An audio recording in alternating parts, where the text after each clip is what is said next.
En esta sesión del diplomado vamos a presentar una breve introducción a los derechos humanos.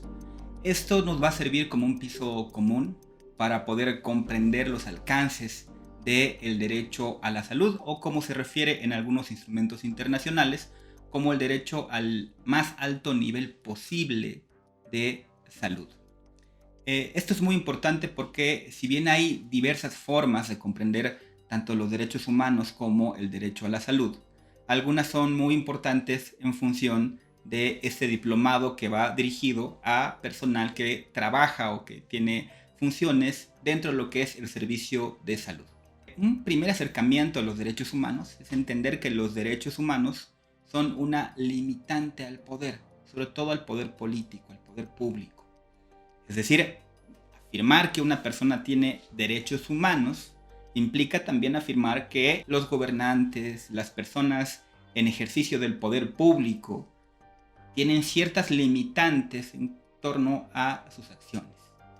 Otro de los elementos muy importantes vinculados al concepto de derechos humanos, que se rescata por diversos autores o filósofos del derecho, es entender a los derechos humanos como expectativas, es decir, expectativas positivas y negativas. Hablamos de expectativas positivas cuando esperamos que ocurra una acción y hablamos de expectativas negativas cuando esperamos que algo no ocurra. Esto puede ser un poco complejo, pero lo vamos a ejemplificar. Imaginemos que alguno de ustedes tiene un accidente de tránsito.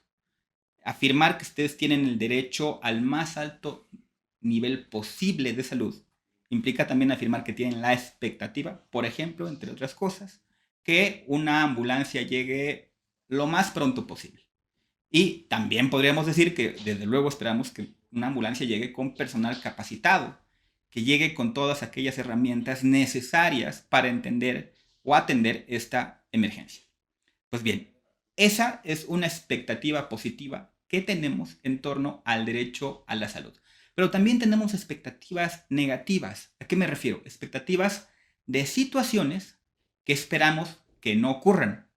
Como por ejemplo, esperamos desde luego que si viene el personal médico a atender la emergencia, no nos traten o atiendan de forma, por ejemplo, discriminatoria, ¿no? Como pudiera ser, por ejemplo, que si alguno de nosotros, por ejemplo, tiene la condición de migrante en situación irregular, es decir, que no tiene la documentación necesaria, que cuando llegue el personal médico diga, no, esta es una persona a lo mejor de nacionalidad hondureña, pongamos el ejemplo, y que por el solo hecho de nuestra nacionalidad y nuestra condición migratoria se nos niegue la atención. Entonces, recapitulando, un concepto que ayuda mucho a comprender los derechos humanos es el entender los derechos humanos como expectativas positivas de que algo ocurra y negativas de que algo no ocurra. Otro elemento fundamental vinculado a los conceptos y definiciones en torno a los derechos humanos es entender que cada derecho está acompañado de obligaciones. Es decir, afirmar que nosotros tenemos derecho, por ejemplo, a acceder a nuestra información médica implica que existe una obligación de las autoridades de otorgarnos esta información. Entonces tenemos que entender que en todos los casos un derecho va a estar acompañado de una o más obligaciones. Bien, todos los derechos humanos tienen diferentes principios que van a guiar las múltiples actuaciones tanto de las autoridades públicas como de las mismas personas, incluso del mismo desarrollo teórico que hay al respecto de esta materia. Uno de los elementos muy importantes, por ejemplo, en torno a estos principios, es comprender que los derechos humanos son, por ejemplo, universales. Es decir, que le corresponden a todos los seres humanos por su sola condición de ser seres humanos. Pongamos el ejemplo de la universalidad, por ejemplo, en torno a el derecho a la salud. Si los derechos humanos son universales, entre ellos el derecho a la salud, no podríamos negarle, por ejemplo, la atención médica a una persona migrante o a una persona que a lo mejor está privada de su libertad.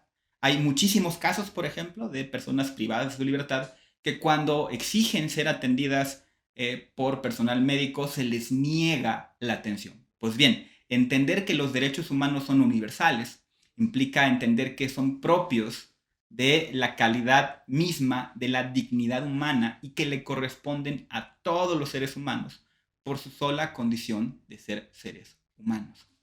Otro elemento muy importante, que es un principio de los derechos humanos, es que los derechos humanos son indivisibles. ¿A qué me refiero con que son indivisibles? Es decir, no podemos separar un derecho de otro. No podríamos decir, por ejemplo, bueno, a los extranjeros o a los migrantes les reconocemos únicamente ese tipo de derechos, pero a los demás no se los reconocemos. ¿Por qué? Porque son indivisibles, son un núcleo integrado, un todo, si se quiere ver de esta manera. El entender también que son indivisibles nos lleva a otro principio de los derechos humanos, y es entender que los derechos humanos son interdependientes, es decir, se relacionan entre sí. Por ejemplo, una persona que no tenga acceso a servicios médicos de calidad, también es una persona que vería afectada su derecho, por ejemplo, entre otros, a una vida digna. Es decir, afectar un derecho muy posiblemente y casi en todos los casos implica afectar varios derechos. ¿Por qué? Porque los derechos humanos están interrelacionados. Pues bien, estos son algunos de los principios que forman parte de la teoría en materia de derechos humanos que desde luego también están aplicados al derecho a la salud.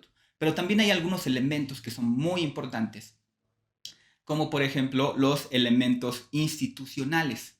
Estos elementos institucionales son características que tienen que tener los servicios de salud, desde el personal que atiende, la infraestructura, hasta incluso los medicamentos que podemos recibir cuando acudimos a un servicio de salud. Los principales elementos institucionales que deberíamos de considerar son, por ejemplo, la disponibilidad. Es decir, que haya cierto número de hospitales, de infraestructura, y que ese número sea acorde a la cantidad de personas o de población que se debe de atender.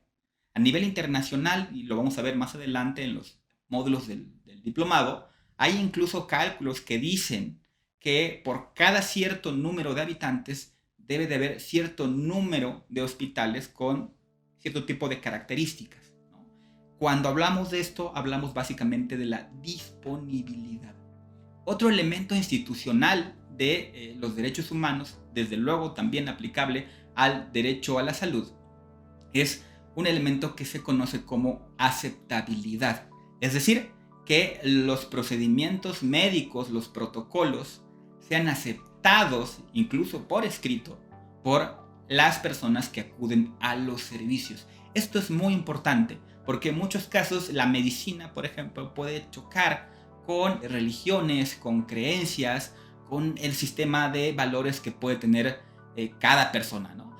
Y finalmente, un tercer elemento institucional de muchísima importancia es la calidad. Es decir, que hayan ciertos elementos de control de calidad que se tomen en cuenta a la hora de brindar servicios médicos.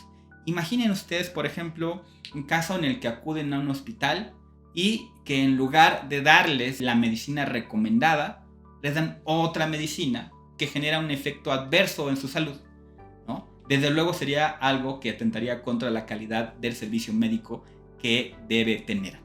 Estos y otros elementos van a ser abordados de forma más profundizada en los siguientes módulos.